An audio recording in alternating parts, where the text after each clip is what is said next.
KPTM Mergo. KPTM Mergo, okey. So waktu tu kita daripada habis SEM 1 nak masuk SEM 2. So kita Ni lepas SPM bukan, ni I umur 16 tahun, I ambil CJ Kemahiran. Oh yes. Sampai umur I 17 tahun.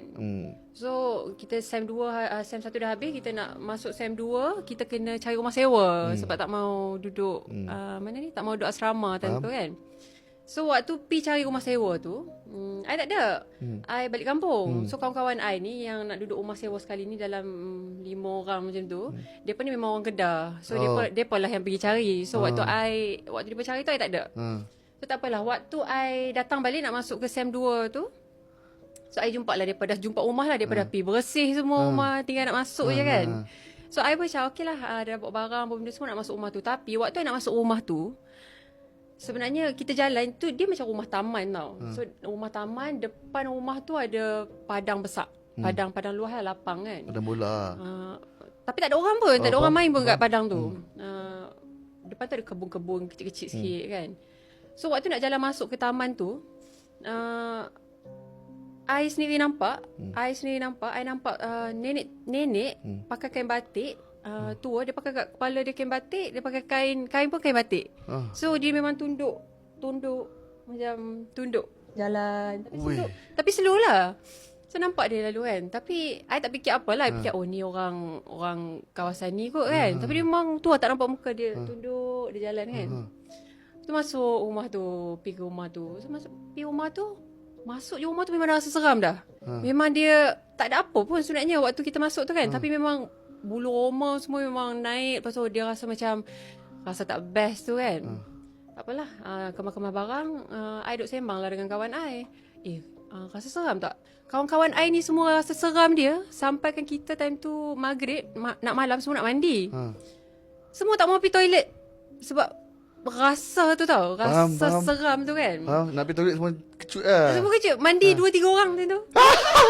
Sekali mandi 2-3 orang. Sekali mandi kita pakai kain lah kan. Mandi 2-3 orang masuk toilet 2-3 orang, mandi sama-sama. Lepas tu dah habis mandi dah malam. So kita ada 3 bilik. Sepatutnya ada agih-agih lah, dia ni duduk bilik ni, dia ni duduk bilik ni kan.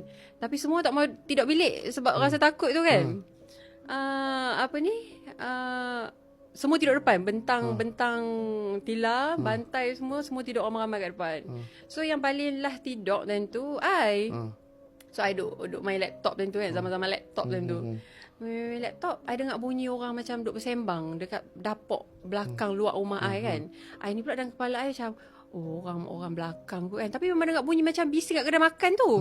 Saya macam fikir, dah pukul berapa ni? Time tu dalam pukul 1 pagi macam tu kan. Tapi macam buat tak tahu lagi. Sekejap dekat bunyi benda jatuh tau kat belakang. Macam benda jatuh, tengok kawan-kawan semua dah tidur dah ni kan. Macam biarlah, malas lah kan. Dah tak dengar. Makin lama makin slow tau suara tu. Slow. Tapi dia masih dengar macam dekat belakang dapur tu. I nak pergi tengok, memang tak berani lah sebab semua orang dah tidur kan. Tak apalah, I continue main laptop. Sekejap lagi ada orang tiup I punya telinga weh. Gentle lah. Gentle. Sebab time tu rambut I macam ni. I ingat lagi rambut I kat depan. So dia tiup rambut I sap macam tu. Weh. Dia macam I meremang bulu roma I ingat balik kan. So macam I terus kejut kawan I. Bangun kan. Aku rasa ada orang tiup telinga aku lah kan. So kawan I ni seorang bangun. Bila seorang bangun, semua bangun. Dia ni bangun kan. Siapa dia? Ada Syu, ada Tira, ada Yana, ada 5 orang lah macam tu. Semua bangun. Dia pun bangun, dia pun tak boleh tidur. Dia pun cakap, Yana tiba semua takut. Semua takut. Semua macam Yana, malu kau Yana. I pun Yana juga.